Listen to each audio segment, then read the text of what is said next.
Hello everyone, मैं प्रखर आपका अपने इस यूट्यूब चैनल पे बहुत बहुत स्वागत करता हूं।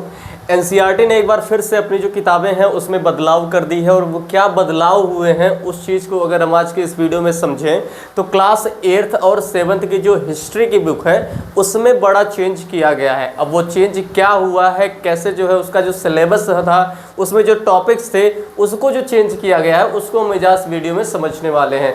मुगलों के जो कहानियाँ थी जो उसके बारे में चीज़ें हैं उसको हटाया जा रहा है और फिर जो है उसमें कुछ नई चीज़ें जो है ऐड की जा रही हैं। तो पूरा सिलेबस क्या है, पूरा मामला क्या है, क्या क्या चीज़ें बदली हैं उसको हम आज इस वीडियो में समझने वाले हैं।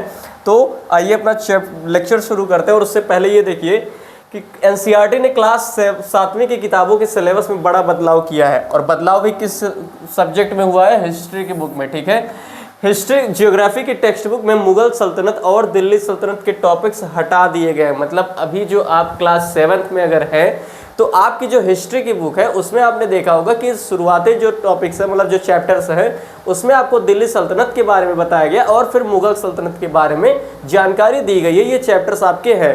तो अब उन चैप्टर्स को जो है आपके क्लास 7th की बुक से हटा दिया गया है, जबकि महाकुंभ समेत गवर्नमेंट इनिशिएटिव जैसे make in India, Beti Bachao Beti Padhao को किताबों में जोड़ा गया है। मतलब कि आपकी एनसीईआरटी की क्लास 7th हिस्ट्री की बुक में अब जो है आपके कह सकते हो महाकुंभ से रिलेटेड जो है टॉपिक्स उसमें ऐड किए जा रहे हैं। एंड गवर्नमेंट के द्वारा जो इनिशिएटिव चलाए जा रहे हैं जैसे मेक इन इंडिया हो गया, उसके बाद डिजिटल इंडिया हो गया और फिर बेटी बचाओ बेटी पढ़ाओ जो है, ये सी जो आपकी गवर्नमेंट इनिशिएटिव है अब उसमें ऐड किया जा रहा है। बता दें कि एनसीईआरटी का कहना है कि किताबों को 2 पार्ट में जारी किया जाएगा।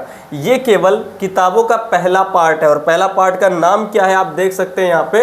ये जो exploring society India and beyond, ये social science text book for grade 8 part 1 है। मतलब पहला पार्ट अभी जारी किया गया है, लेकिन अभी सेकेंड पार्ट के बारे में कब जारी होगा, उसमें क्या टॉपिक्स होंगे, इस चीज़ को अभी क्लियर नहीं किया गया है। अगर आगे देखें तो ये बदलाव जो है national curriculum framework for school education यानी NCFSE 2023 ने किए हैं और इन्हें नेशनल एजुकेशन पॉलिसी 2020 यानी 2020 की जो नई शिक्षा नीति है उसके तहत डिज़ाइन किया जा रहा है। तो ये पूरा खबर है, ये पूरा मामला निकल के आया है। अभी कुछ फिलहाल में आपने देखा होगा क्लास जो 6 की इंग्लिश की जो बुक है, पहले जो हनी शक्ल लगती थी अब उसको चेंज करके क्या कर दिया गया, पूर्वी कर दिया गया है। ठीक है, तो इस तरीके से जो एनसीईआरटी की जो किताबें हैं वो चेंज की जा रही हैं। लेकिन अभी फिलहाल जो मसला हुआ है कि जो आपकी क्लास 7th और 8th की हिस्ट्री की बुक है उसमें टॉपिक्स चेंज किए जा रहे हैं। ठीक है, अब क्या क्या चीज़ें चेंज हुई है आइए अगर उसको हम समझे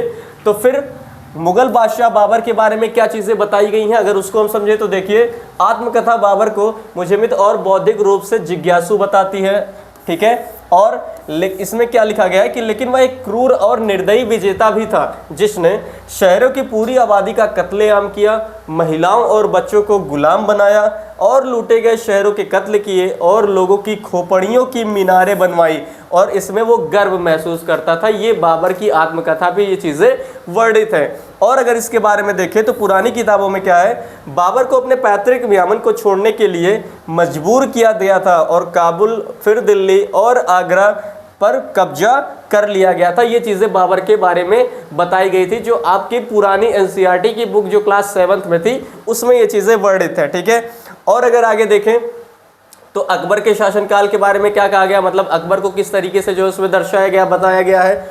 उसमें देखिए अकबर का जो शासनकाल है उसको क्रूरता का, ठीक है, क्रूरता का शासनकाल और सहिष्णुता का मिश्रण बताया गया है। मतलब दोनों तरीके से, क्रूर भी था और उसके साथ साथ सहिष्णु भी था। मतलब सहिष्णुता का मतलब क्या होता है कि जो दूसरे के धर्म के प्रति भी जो क्या रहे एकदम नम्र भाव रखता है उसको सहिष्णुता बोला जाता है। ठीक है, चित्तौड़गढ़ के राजपूत किले पर हमला और लगभग 30,000 नागरिकों के नरसंहार का आदेश देते हैं जो है कौन, नरसंहार का आदेश देते हैं अकबर जो है, जिसके बारे में आपको बोला जाता है या इसके बारे में जो शासनकाल इसकी है उसको बताया गया इसमें। ठीक है, और अगर देखें तो अकबर के विजय संदेश का हवाला जिसमें मंदिरों को नष्ट करने और उन्हें मिटाने का दावा किया जाता है, ऐसा जो है आपकी एनसीईआरटी की किताबों में मुगलों के बारे में लिखा गया है। ठीक है, अकबर के शासनकाल में और क्या चीज़ें थी, अब उसने क्या लिखा था ये देखिए, हम काफिरों के कई किलों और कस्बों पर कब्जा करने में सफल रहे हैं और वहाँ इस्लाम की स्थापना की है। अपनी रक्त पिपासु तलवार की शक्ति से हम उनके मन से काफिरों के निशान मिटा दिए हैं और उन जगहों पर और पूरे हिंदुस्तान में मंदिरों को नष्ट कर दिया गया है। ये अपनी जो है आत्मकथा में अकबर के द्वारा लिखा गया है। पुस्तक यह भी बताती है कि बाद में अकबर द्वारा विभिन्न धर्मों और प्रति सहिष्णुता के बावजूद प्रशासन के उच्च पदों पर जो है गैर मुसलमानों को अल्पसंख्यक रखा गया था। मतलब अकबर के यहाँ पे जो प्रशासन थी उसमें जो उच्च पद होते थे उसमें जो गैर मुसलमान होते थे बहुत ही कम होते थे, ठीक है, जिसमें आपने बीरबल का नाम जरूर सुना होगा। और आगे देखिए औरंगजेब के बारे में क्या है। अब कुछ विद्वानों का तर्क यह है कि औरंगजेब के उद्देश्य जो है मुख्यतः क्या होते थे, राजनीतिक होते थे और मंदिरों को दिए गए अनुदानों और सुरक्षा के आत्मविश्वासों का जो है इसमें उल्लेख किया गया है। और अगर उदाहरण की बात करें तो फरमान व्यक्तिगत धार्मिक उद्देश्य को भी स्पष्ट करते हैं। प्रांतों के राज्यपालों को स्कूल, मंदिरों और ध्वस्त करने का आदेश दिया गया और बनारस, मथुरा, सोमनाथ जैन मंदिरों और फिर सिख गुरुद्वारों को भी नष्ट किया गया था औरंगजेब के द्वारा। ऐसे जो है एनसीईआरटी बताती है हमें, ठीक है।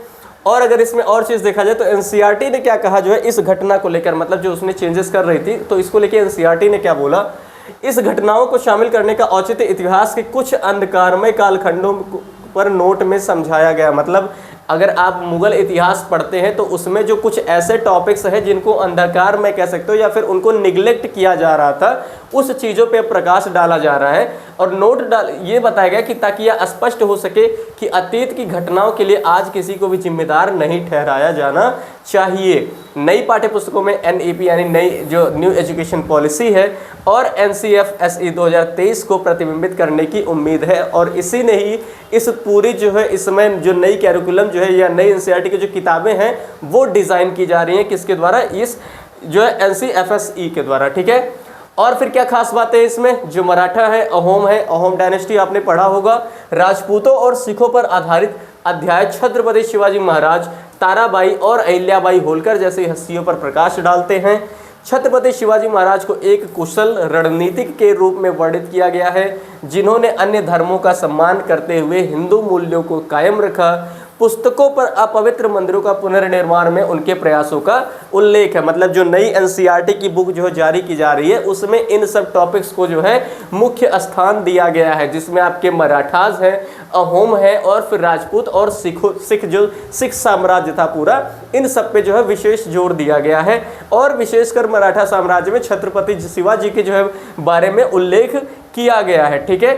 और अगर चीज़ों के बारे में देखें तो सिख गुरुओं को पर्याप्त स्थान तो दिया ही गया है तथा मुगल उत्पीड़न के प्रति उनके द्वारा जो प्रतिरोध को उजागर किया गया, मतलब उन्होंने जिस तरीके से पुरजोर तरीके से विरोध किया था मुगल अंपायर का, उसके बारे में जो है इसमें जो है उजागर किया गया है। विशेष रूप से औरंगजेब के शासनकाल में, औरंगजेब को हमको पता है जिंदा पीर बोला जाता था, ठीक है।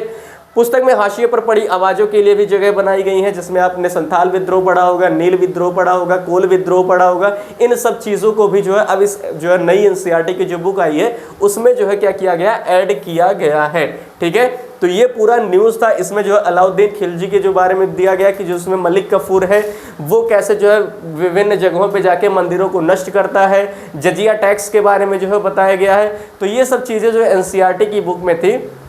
तो अब मुद्दा ये खड़ा होता है कि क्या मुगलों के द्वारा जो अत्याचार किए जा रहे थे उस चीज़ को जो है अब एनसीईआरटी से हटाया जा रहा है, या फिर जो है मुगलों के जो, एक सेकेंड, ऐसा कह सकते हैं आप कि जो मुगल साम्राज्य था उसने जो चीज़ें लिखी हुई थी और जो उस समय हाशिए पे खड़े जो जितने भी आपकी डायनेस्टी थी या अदर जो इंडियन डायनेस्टी थी उनको जो उनकी इतिहास को छुपाया जा रहा था। तो अब आपकी क्या राय है इसमें, आप ये बताइएगा कि जो सरकार ये इनिशिएटिव ले रही है कि जो आपके इंडियन डायनेस्टी थे उनको उजागर कर रही है, उनके जो है चैप्टर्स को आगे बढ़ा रही है और मुगलों के जो चैप्टर्स थे उनको जो है ख़त्म कर रही है। तो इसमें आपकी क्या राय है, आप कमेंट करके ज़रूर बताइएगा। आपको अगर पूरा मसला समझ में आया हो तो वीडियो को लाइक करिएगा, अगर चैनल पे पहली बार आए हैं तो चैनल को सब्सक्राइब जरूर करिएगा। तो मिलते हैं नेक्स्ट वीडियो में। Thank you.